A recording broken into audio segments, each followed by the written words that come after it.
Hello నమస్తే, నేను Ashok. Welcome to ప్రజా చైతన్యం.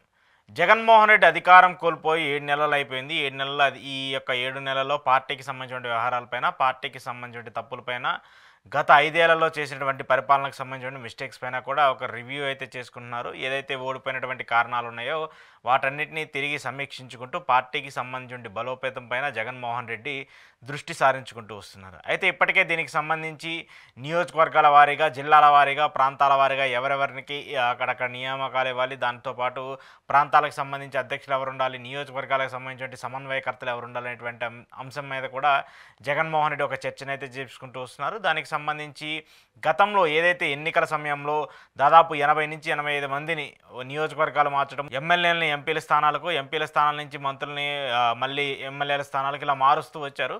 సో ఇలాంటి నేపథ్యంలో అలాంటి మిస్టేక్స్ జరగకుండా ఉండాలని చెప్పేసి తమ సొంత నియోజకవర్గాలను కూడా మళ్ళీ వాళ్ళని తిరిగి పంపించే ప్రయత్నం చేస్తున్నారు జగన్మోహన్ రెడ్డి. దానికి అనుగుణంగానే ఇప్పటికే చాలామంది ఎవరైతే వైసీపీకి సంబంధించిన శ్రేణులు ఎవరైతే ఉన్నారో వాళ్ళందరినీ కూడా తమ సొంత నియోజకవర్గాలకు పంపిస్తున్నారు. దాంతోపాటు ఎవరైతే పార్టీకి రాజీనామా చేసి వెళ్ళిపోయినటువంటి నేతలు ఉన్నారో వాళ్ళ ప్లేస్లో కూడా కొత్త వ్యక్తుల్ని నియమిస్తూ వస్తున్నారు జగన్మోహన్ రెడ్డి. ఇప్పుడు ఇదే నేపథ్యంలో జగన్మోహన్ రెడ్డి మరొక కీలక నిర్ణయం తీసుకున్నారు.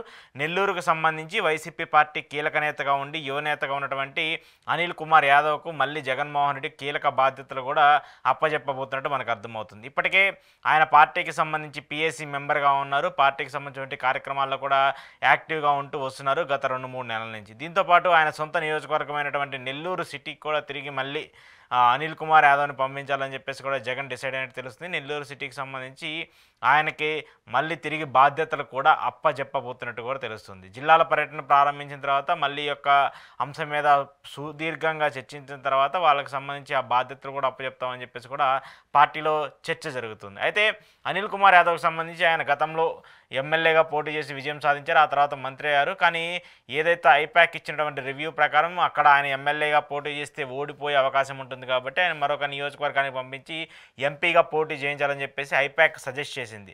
అదే ఐపాక్ సజెషన్ మేరకు జగన్మోహన్ రెడ్డి అనిల్ కుమార్ యాదవ్ని నర్సరాపేట ఎంపీగా పంపించారు. నర్సరాపేట ఎంపీగా పోటీ చేసినప్పటికి కూడా అక్కడ ఓడిపోవడం జరిగింది. లావు కృష్ణదేవరాయ అక్కడ విజయం సాధించారు నర్సరాపేటకి సంబంధించి.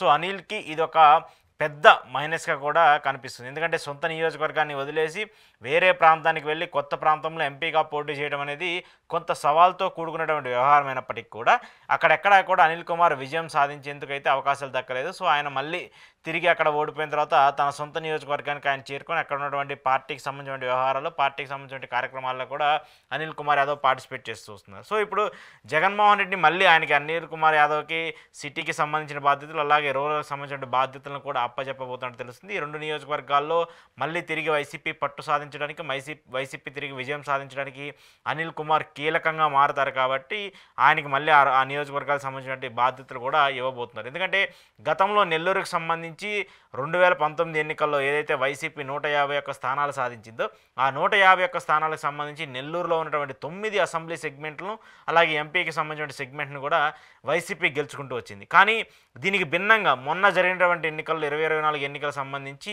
ఒక్క స్థానాన్ని కూడా వైసీపీ గెలుచుకోలేని పరిస్థితికి వైసీపీ పార్టీ పడిపోయింది. దీని వెనకాల ఉన్నటువంటి మిస్టేక్స్ కూడా ఇప్పటికే ఆ పార్టీకి సంబంధించిన నేతలందరూ కూడా ఆలోచించుకున్నటువంటి నేపథ్యంలో తిరిగి తమ సొంత నియోజకవర్గాలకు పంపిస్తే మళ్ళీ వాళ్ళు పార్టీని బలోపేతం చేస్తూ, పార్టీకి సంబంధించిన వ్యవహారాలకే స్ట్రాంగ్నెస్ ఇస్తూ మళ్ళీ పార్టీని అభివృద్ధి పరిచే విధంగా ఉంటారు కాబట్టి తమ సొంత నియోజకవర్గాలకే సమన్వయకర్తలుగా పంపించాలని చెప్పేసి జగన్మోహన్ రెడ్డి డిసైడ్ చేశారు. అనిల్ కుమార్ సొంత నియోజకవర్గం నెల్లూరు సిటీకి మళ్ళీ తిరిగి పంపిస్తూ దాంతోపాటు నెల్లూరుకు సంబంధించిన వైసీపీకి సంబంధించిన కార్యకలాపాలు కావచ్చు, వైసీపీకి సంబంధించిన వర్క్స్ ఏవైతే ఉంటాయో వాటన్నింటినీ కూడా అనిల్ కుమార్ యాదవ్ యాక్టివ్ రోల్ పోషించాలని చెప్పేసి, అలాగే రాష్ట్ర వ్యాప్తంగా ఉండి వైసీపీ పార్టీకి సహాయక సేవలు అందించాలని చెప్పేసి పిఎస్సి కమిటీలో మెంబర్గా కూడా అనిల్ కుమార్ యాదవ్ని నియమిస్తూ వచ్చారు జగన్మోహన్ రెడ్డి. మరి దీనికి సంబంధించి అనిల్ కుమార్ యాదవ్ ఇక్కడి నుంచైనా పార్టీకి సంబంధించి యాక్టివ్ అవుతారా, యాక్టివ్ అయ్యి పార్టీకి సంబంధించిన కార్యక్రమాలన్నింటిని కూడా చూస్తారా లేదా అనేది మాత్రం తెలియాల్సి ఉంది. ఏది ఏమైనప్పటికీ నెల్లూరుకి సంబంధించి వైసీపీ పార్టీకి సంబంధించి అనిల్ కుమార్ యాదవ్ ఒక క్రూషియల్ రోల్ ప్లే చేస్తారు కాబట్టి ఆ రోల్ని మళ్ళీ అనిల్ కుమార్ యాదవ్ తనదైన శైలిలో మార్క్ రాజకీయం చేసి నెల్లూరులో వైసీపీ పార్టీ విజయం సాధించేందుకు దోహదపడుతుందా లేదా అనేది మాత్రం చూడాల్సి ఉంది.